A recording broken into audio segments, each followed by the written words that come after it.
വളരെ വലിയ സങ്കീർത്തനമാണ്.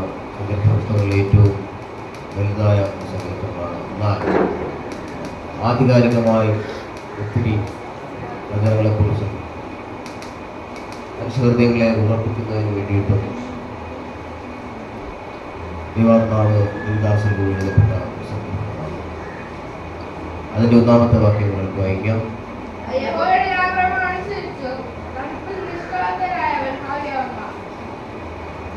യഹോവയുടെ ന്യായപ്രമാണം അനുസരിച്ച് നടപ്പിൽ നിഷ്കളങ്കരായവർ ഭാഗ്യവാൻ.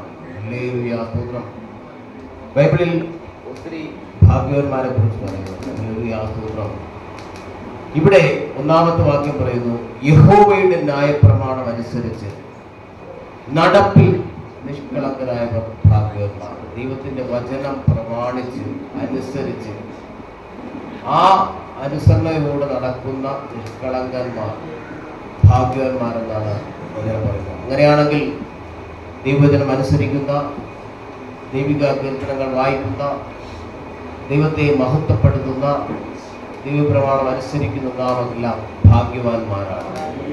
ഈ ക്രിസ്തീയ ജീവിതം തന്നെ ഏറ്റവും ഭാഗ്യമാണ്. ദൈവത്തെ അറിയുവാനും, ദൈവത്തിൽ നിറയുവാനും, ദൈവത്തെ സ്തുതിക്കുവാനും, ദൈവത്തെ ആരാധിക്കുവാനും, ദൈവത്തെ മഹത്വപ്പെടുത്തുവാനും, ദൈവിക കൽപ്പന പ്രമാണിച്ച് നടക്കുവാനും ഒക്കെ നമുക്ക് ഭാഗ്യം ദൈവം തന്നിരിക്കുന്നു. ഹല്ലേലൂയ, സ്തോത്രം. മറ്റുള്ളവർക്കില്ലാത്ത മഹാഭാഗ്യവുമായിട്ടാണ് നാം കടന്നു പോകുന്നത്. ഹല്ലേലൂയ. യഹോവയുടെ ന്യായപ്രമാണം അനുസരിച്ച് നടപ്പിൽ നിഷ്കളങ്കരായി ജീവിക്കുന്നവർ ഭാഗ്യവാന്മാർ. ഹല്ലേലൂയ. മൂന്നാമത്തെ വാക്യം വായിക്കാൻ. അവർ നീതികേട് പ്രവർത്തിക്കാതെ അവന്റെ വഴികളിൽ തന്നെ നടക്കുന്നു. ഹല്ലേലൂയ. നീതി സൂര്യനായ കർത്താവ്, ആ കർത്താവ് കൂടെ ഉള്ളത് കൊണ്ട്, ആ കർത്താവിന്റെ ശ്രേഷ്ഠരായ ദൂതന്മാരുടെ സാന്നിധ്യം ഉള്ളത് കൊണ്ട്, ഹല്ലേലൂയ, സ്തോത്രം, അവർ നീതികേട് പ്രവർത്തിക്കാതെ അവന്റെ വഴികളിൽ തന്നെ നടക്കുന്നു. ഹല്ലേലൂയ, സ്തോത്രം. അപ്പോൾ നാം നീതികേട് പ്രവർത്തിക്കാതെ നടക്കണമെങ്കിൽ നമ്മോടുകൂടെ ദൈവത്തിന്റെ പരിശുദ്ധാത്മാവ് ഉണ്ടാവണം, ദൈവത്തിന്റെ സാന്നിധ്യം ഉണ്ടാകണം. അങ്ങനെയാണെങ്കിൽ നാം നീതികേട്, അല്ലേ ദൈവത്തിന് നിരക്കാത്തത്, മനുഷ്യർക്ക് നിരക്കാത്തത്, ഹല്ലേലൂയ, സമൂഹത്തിന് നിരക്കാത്ത കാര്യാദികൾ ചെയ്തുകൊണ്ട് നടക്കുവാനിട വരും. ഹല്ലേലൂയ, സ്തോത്രം. മനുഷ്യൻ എന്ന പദത്തിന് വലിയ അർത്ഥമാണ്. മനുഷ്യത്വമുള്ളവനാണ് മനുഷ്യൻ. ഹല്ലേലൂയ, സ്തോത്രം. ഒരു മനുഷ്യൻ, ഹല്ലേലൂയ, മനുഷ്യത്വം ഉള്ളവനാണ്. സമൂഹ ജീവികളോട്, സഹജീവികളോട് ബഹുമാനമുള്ളവനും ആദരവുള്ളവനുമായി തീരണം. ഹല്ലേലൂയ, സ്തോത്രം. മറ്റുള്ളവരെ സഹായിക്കുവാൻ താല്പര്യമുള്ളവനായി തീരണം. ഹല്ലേലൂയ, സ്തോത്രം. അസൂയയും പിണക്കവും ഒക്കെ മനസ്സിൽ വയ്ക്കാതെ, അല്ല, സ്വന്തം സഹോദരാദികളോട് നല്ലവണ്ണം പെരുമാറുവാനും അവരെ പ്രോത്സാഹിപ്പിക്കാനും ഉള്ള വ്യക്തിയായി തീരണം. ഹല്ലേലൂയ, സ്തോത്രം. അങ്ങനെ മനുഷ്യൻ മനുഷ്യത്വം ഉള്ളവനായി തീരണമെങ്കിൽ അവനിൽ ദൈവത്വത്തിന്റെ അംശം ഉണ്ടാകണം. ക്രിസ്തുവിന്റെ സ്നേഹം ഉണ്ടായാൽ മാത്രമേ, ഹല്ലേലൂയ, ഒരു മനുഷ്യൻ യഥാർത്ഥത്തിൽ മനുഷ്യത്വ ഗുണമുള്ള വ്യക്തിയായി തീരുകയുള്ളൂ. ഹല്ലേലൂയ, സ്തോത്രം. ഹല്ലേലൂയ. നമ്മുടെ ചുറ്റുപാടും നാം കണ്ണുപിടിക്കുമ്പോൾ, ഹല്ലേലൂയ, സ്തോത്രം, അസഭ്യം പറയുന്നവർ, അല്ലെങ്കിൽ കള്ളു കുടിക്കുന്നവർ, അല്ലെങ്കിൽ വെട്ടാനും കുത്താനും പോകുന്നവർ, ഹല്ലേലൂയ, പരാക്രമശാലികളായി നിൽക്കുന്നവർ, അങ്ങനെ വ്യത്യസ്തങ്ങളായ ആൾക്കാരെ കാണാൻ കഴിയും. അവരിലൊന്നും ക്രിസ്തുവിന്റെ സ്നേഹമില്ല. അപ്പൊ ക്രിസ്തു ആകർഷിച്ചിട്ടല്ലാതെ പിതാവിന്റെ അടുക്കൽ ആരും എത്തുകയില്ല. ഹല്ലേലൂയ, നമ്മുടെ കർത്താവെ ക്രിസ്തു ആകർഷിക്കും. ഹല്ലേലൂയ, സ്തോത്രം. ദൈവം ആകർഷിച്ച്, ഹല്ലേലൂയ, നമ്മെ ക്രിസ്തുവിന്റെ പാദപീഠത്തിൽ കൊണ്ടാക്കിയിരിക്കുന്നത് ഒരു മഹാഭാഗ്യമാണ്. അതുകൊണ്ട് തന്നെ നീതികേട് പ്രവർത്തിക്കാതെ, ഹല്ലേലൂയ, ദൈവത്തിന്റെ വഴികളിൽ നടക്കുവാൻ, ദൈവിക പ്രമാണങ്ങളിലൂടെ നടക്കുവാൻ ദൈവം നമ്മെ സഹായിച്ചിരിക്കുന്നു. ഹല്ലേലൂയ, സ്തോത്രം. 9-ാമത്തെ വാക്യം.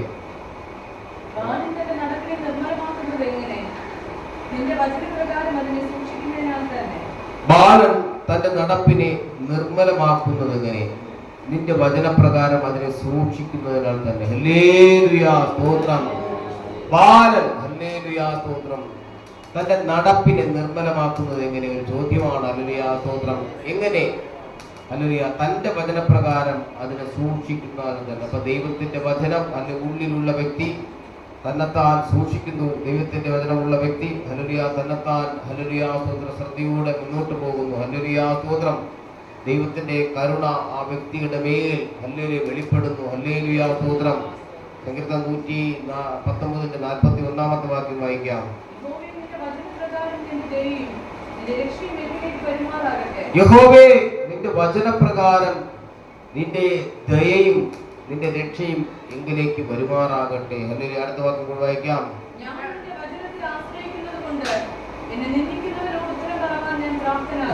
നിന്റെ വചനത്തിൽ ആശ്രയിക്കുന്നതുകൊണ്ട് എന്നെ നിന്ദിക്കുന്നവരോട് ഉത്തരം പറയാൻ ഞാൻ പ്രാപ്തനാകും. ഹല്ലേലൂയ. അപ്പൊ ദൈവവചനത്തിന്റെ പ്രത്യേകത എത്രയോ വലുതാണ്. ഹല്ലേലൂയ. ദൈവവചനത്തിന്റെ ശക്തി എത്രയോ വലുതാണ്. ഹല്ലേലൂയ. ദൈവവചനം ഹല്ലേലൂയ പ്രഭാതങ്ങളിൽ രാവിലെ, അതായത് ഹല്ലേലൂയ പ്രഭാതത്തിൽ എണീക്കുമ്പോൾ തന്നെ ദൈവവചനം കേൾക്കുക, ദൈവവചനം അത് വായിക്കുക നമുക്ക് കഴിഞ്ഞാൽ അതൊരു മഹാഭാഗ്യമാണ്. ഹല്ലേലൂയ. സ്തോത്രം. 116 വാക്യം.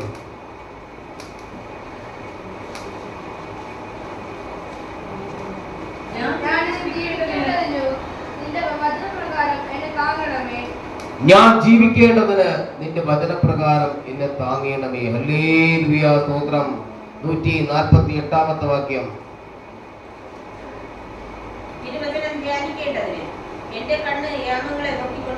നിന്റെ വചനം ധ്യാനിക്കേണ്ടതിന്, ഹല്ലേലൂയ, തിരുവചനം ധ്യാനിക്കേണ്ടതിന് എന്റെ കണ്ണ് യാമങ്ങളെ നോക്കിക്കൊണ്ടിരിക്കുന്നു. ഹല്ലേലൂയ. വളരെ ഇഷ്ടപ്പെട്ട ഒരു വാക്യമാണ്. 162.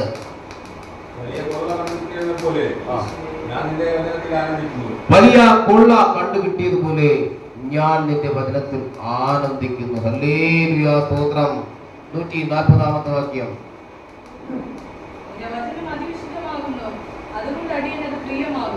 നിന്റെ വചനം അതിവിശുദ്ധമാകുന്നു, അതുകൊണ്ട് അടിയന് അത് പ്രിയമാകുന്നു. 119 സങ്കീർത്തനത്തിലൊക്കെ തന്നെ വചനത്തിന്റെ പ്രത്യേകതകളെ കുറിച്ചും വചനത്തിന്റെ ആഴത്തെ കുറിച്ചും ഒക്കെ പ്രതിപാദിക്കുന്നുണ്ട്. ഹല്ലേലൂയ. അത്രത്തോളം വചനം നമ്മുടെ ഹൃദയത്തിന്റെ അകത്തലങ്ങളെ രൂപാന്തരപ്പെടുത്തണം ദൈവം ആഗ്രഹിക്കുന്നു. അതിനായിട്ടുള്ള സങ്കീർത്തനമാണ് 119. ഹല്ലേലൂയ. സ്തോത്രം.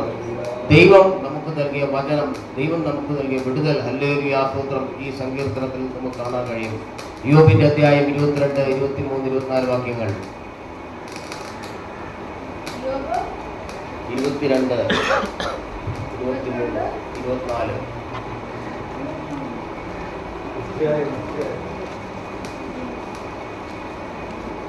യോബ് അധ്യായം 22.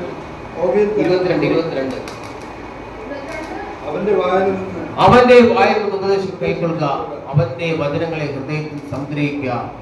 സർവശക്തിക്ക് തിരിഞ്ഞാൽ നീ അഭിവൃദ്ധി പ്രാപിക്കും, നീതികേട് നിന്റെ കൂടാരങ്ങളിൽ നിന്ന് അകന്നു പോകും. ഹല്ലേലൂയ. അവന്റെ വായിൽ ഉപദേശം കൈക്കൊള്ളുക, അവന്റെ വചനങ്ങൾ ഹൃദയത്തിൽ സംഗ്രഹിക്കുക.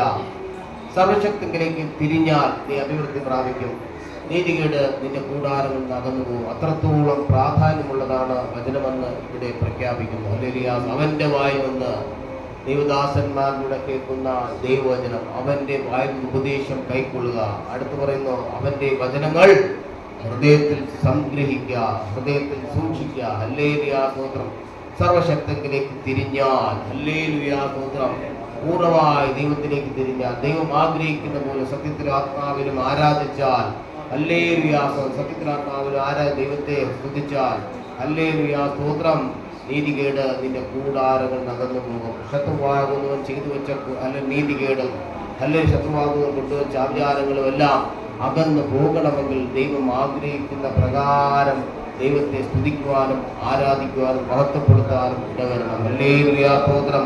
ബാലൻ തന്റെ നടപ്പിനെ, ഹല്ലേലൂയ. സ്തോത്രം, എങ്ങനെയാണ് അനുഭവപ്പെടുന്നത്? ഹല്ലേലൂയ. നിന്റെ വചനപ്രകാരം അതിനെ സൂക്ഷിക്കുന്നത് തന്നെ. അങ്ങനെ വചനപ്രകാരം സൂക്ഷിക്കണമെങ്കിൽ നമ്മുടെ ഉള്ളിൽ വചനമുണ്ടാകണം. അടുത്ത വാക്യം. ഞാൻ നിന്നോട് പാപം ചെയ്യാതിരിക്കേണ്ടതിന്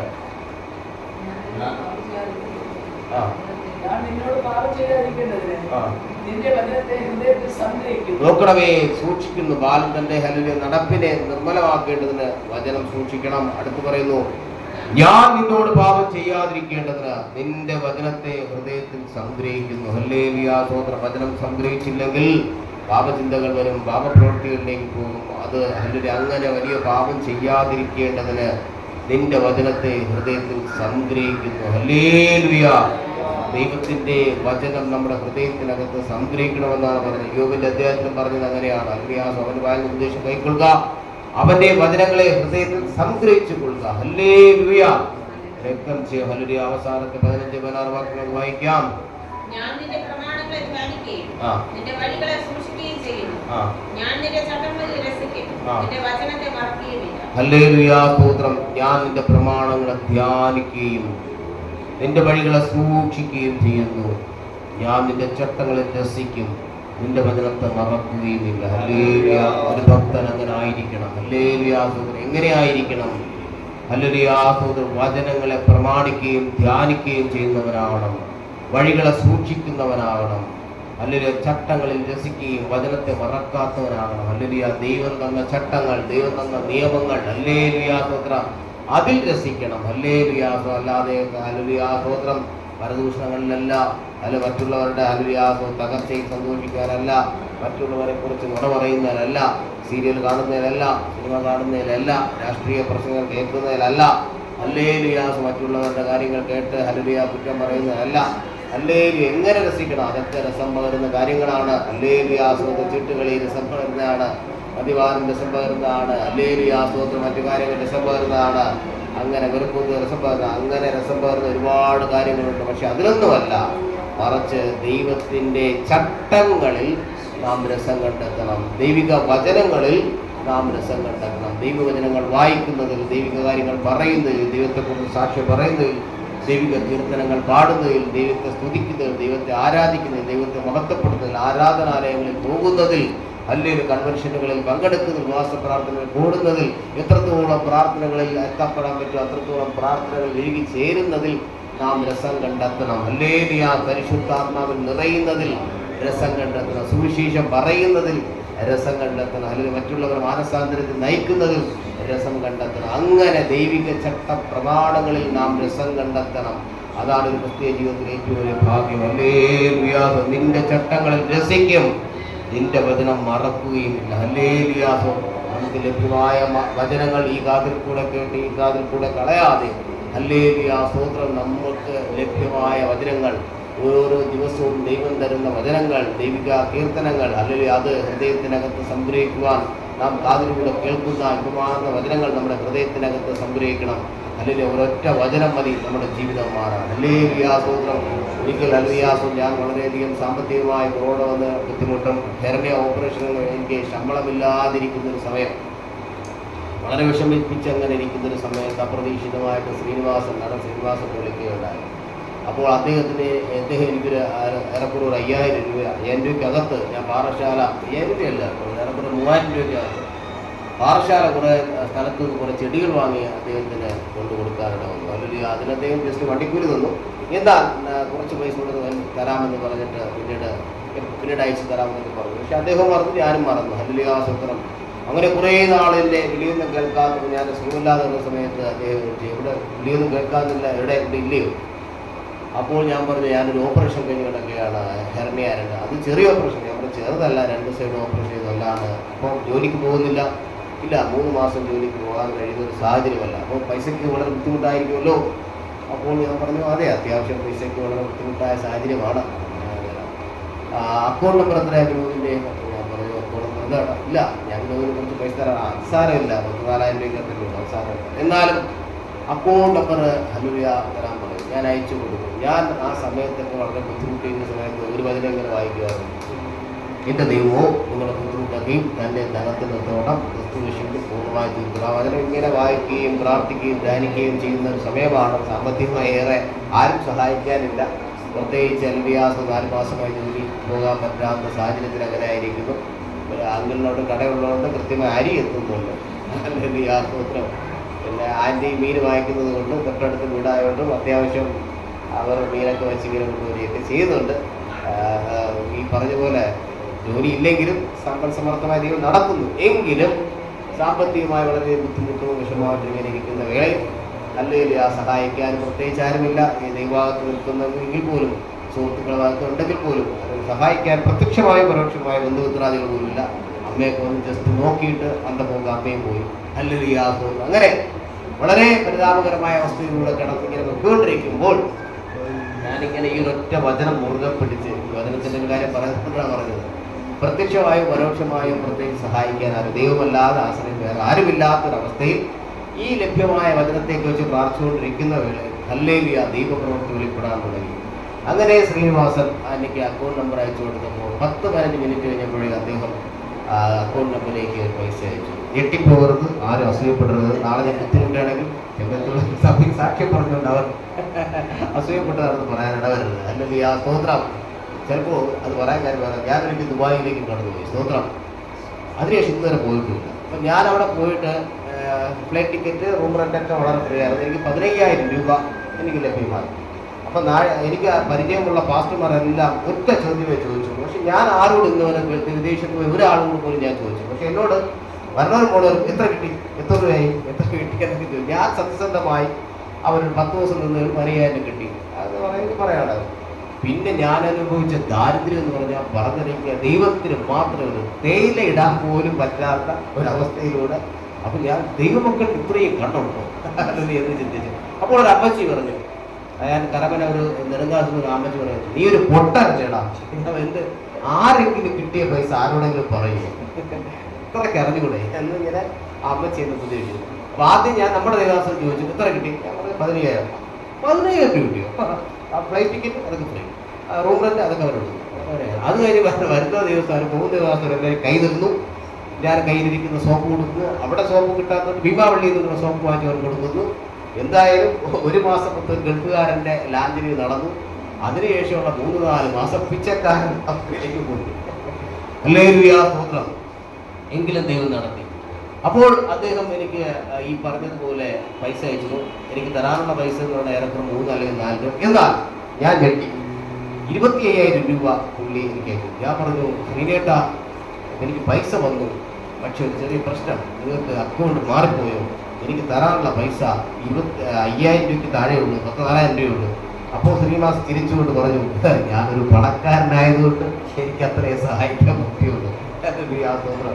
ഞാൻ വളരെ അത്ഭുതത്തോടെ അതിശയത്തോടെ ദൈവത്തിന് നന്ദി പറഞ്ഞു. ഒരൊറ്റ വചനം വായിച്ചപ്പോൾ ഹല്ലേലൂയ, ദൈവം നൽകിയ ആ മഹത്തരമായ ഒരു കാര്യമാണ് ഇവിടെ പ്രസ്താവിച്ചത്. ഹല്ലേലൂയ, സ്തോത്രം. അങ്ങനെയാണെങ്കിൽ വചനത്തിന്റെ ശക്തി എത്രയോ വലുതാണ്. സമ്പത്ത് തരുന്നൊരു ദൈവമാണ് നമ്മുടെ ദൈവം. ഹല്ലേലൂയ, സ്തോത്രം. നമ്മുടെ ചിന്തകൾക്ക് അതീതമായി ഇന്നലെ ഞാൻ സലികുമാറിന് വേണ്ടി പ്രാർത്ഥിക്കാം. നീ എനിക്ക് വേണ്ടി പ്രാർത്ഥിക്കുന്നു വേണ്ട, എനിക്ക് വലിയ വിശ്വാസമൊന്നുമില്ല. അപ്പോൾ ഞാൻ പറഞ്ഞു, സാരമില്ല, നിങ്ങൾക്ക് വേണ്ടി നമ്മൾ വരുന്നത് തന്നെ നിങ്ങൾക്കൊരു വിടുതലാണ്. ദൈവം നിങ്ങളെ സഹായിക്കും. അത് നിനക്ക് നിന്റെ അക്കൗണ്ട് നമ്പർ കൊടുക്കാം കേട്ടോ.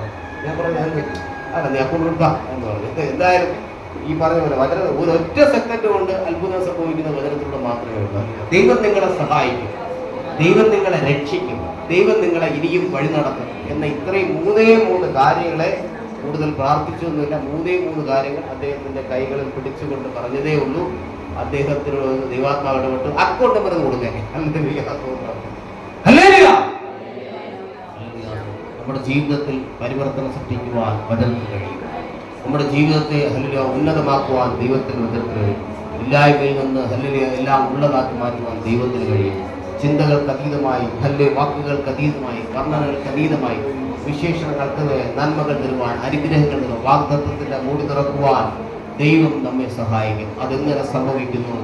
അവന്റെ വചനത്തിലൂടെ. വചനം സ്ഫോടനമാണ്, പൊട്ടിത്തെറിക്കുന്നതാണ്. ഹല്ലേലൂയ, അത്തരത്തിലൊരു വാഗ്ദത്തം ഹല്ലേലൂയ പ്രാപിച്ചുകൊണ്ടാണ് നാളെ മനോജ് വിവാഹ ജീവിതത്തിലേക്ക് പ്രവേശിക്കുന്നത്. എത്രയോ കാലം ഹല്ലേലൂയ വാഗ്ദത്തത്തിന്റെ മൂടി അടഞ്ഞിരുന്നു. എന്നാൽ ദൈവം തക്ക സമയത്ത് തുറന്നുകൊണ്ട് ഈ വർഷത്തിന്റെ അവസാന നാളുകളിൽ മനോജിനെ വിവാഹിതനാക്കാൻ ആഗ്രഹിക്കുകയാണ്. നമ്മൾ അനുഭവിക്കുന്ന ചില കഷ്ടതകളും ബുദ്ധിമുട്ടുകളും സ്ത്രീയുടെ ഒരു അതിനൊക്കെ വഴക്കും അല്ലെങ്കിൽ സ്ത്രീയുടെ പൈസയെ കുറിച്ചുള്ള കാര്യങ്ങളൊക്കെ ജീവിതത്തിൽ ബോധ്യപ്പെടുത്തുവാൻ ദൈവം ഒരു അവസരം കൊടുക്കുന്നു. അല്ലെങ്കിൽ ഫ്യൂച്ചറിൽ അടുത്ത വർഷം ഒരു അച്ഛനാകുവാൻ ഒരു അവസരം കൊടുക്കുന്നു. അങ്ങനെ ജീവിതത്തിന്റെ ഗതി മാറ്റുവാൻ ദൈവം വചനത്തിലൂടെ ആഗ്രഹിക്കുന്നു. വലിയൊരു ഭാവി ഉണ്ടാകട്ടെ. അനുഗ്രഹിക്കപ്പെട്ട നിലയിൽ മനോജിന്റെ ജീവിതം ശോഭനപൂർവ്വമാക്കാൻ ദൈവത്തിന്റെ വചനത്തിന് കഴിയും. ഹല്ലേലൂയ. വായിച്ച വചനത്തിന്റെ ആദ്യ ഭാഗങ്ങളിലേക്ക് കടക്കുമ്പോൾ തന്നെ ഹല്ലേലൂയ, സ്തോത്രം. യഹോവയുടെ ന്യായപ്രമാണം അനുസരിച്ച് നടപ്പിൽ നിഷ്കളങ്കരായി ജീവിക്കുന്നവർ ഭാഗ്യവാന്മാർ. അങ്ങനെ നമ്മെ നിഷ്കളങ്കരാക്കി മാറ്റുന്നതാണ് വചനം. നമ്മെ ശക്തീകരിക്കുന്നതാണ് വചനം. നമ്മെ ബലപ്പെടുത്തുന്നതാണ് വചനം. നമ്മെ നടത്തിക്കുന്നതാണ് വചനം. ഹല്ലേലൂയ. നമ്മെ പാപം ചെയ്യാതെ ഹല്ലേലൂയ, സ്തോത്രം, നമ്മെ നിർമ്മലമാക്കി ഒരു നിർമ്മലമായ ജീവിതത്തിനെ നയിക്കുകയും നിത്യതയിൽ കൊണ്ടെത്തിക്കുകയുമാണ് വചനം. ഹല്ലേലൂയ. സ്തോത്രം. എൻ്റെ ഭാര്യ കണ്ണുരുട്ടുന്നു. ഇനി കൂടുതൽ ദേവദാസൻ കൂടെ ഒന്ന് പറഞ്ഞതാണ്, അതുകൊണ്ട് നിർത്തുന്നു. ഈ സങ്കീർത്തനങ്ങൾ വളരെ അനുഗ്രഹമേറിയ സങ്കീർത്തനം, പ്രത്യേകിച്ച് 119 സങ്കീർത്തനത്തിൽ വചനത്തെക്കുറിച്ച് വ്യക്തവും സ്പഷ്ടവുമായ കാര്യങ്ങൾ പറയുന്ന ഒരു വചനമാണ്. അതുകൊണ്ട് തന്നെ അല്ലെങ്കിൽ നമ്മുടെ ജീവിതത്തിൽ പരിവർത്തനം സൃഷ്ടിക്കപ്പെടേണ്ട ഒത്തിരി ദൂതുകൾ നിറഞ്ഞ ഒരു സങ്കീർത്തനമാണ് 119. വായിക്കുകയും ധ്യാനിക്കുകയും ചെയ്യുക. ഈ വചനങ്ങളാൽ സർവശക്തനായ ദൈവം നമ്മെ അനുഗ്രഹിക്കുമാറാകട്ടെ. ആമേൻ.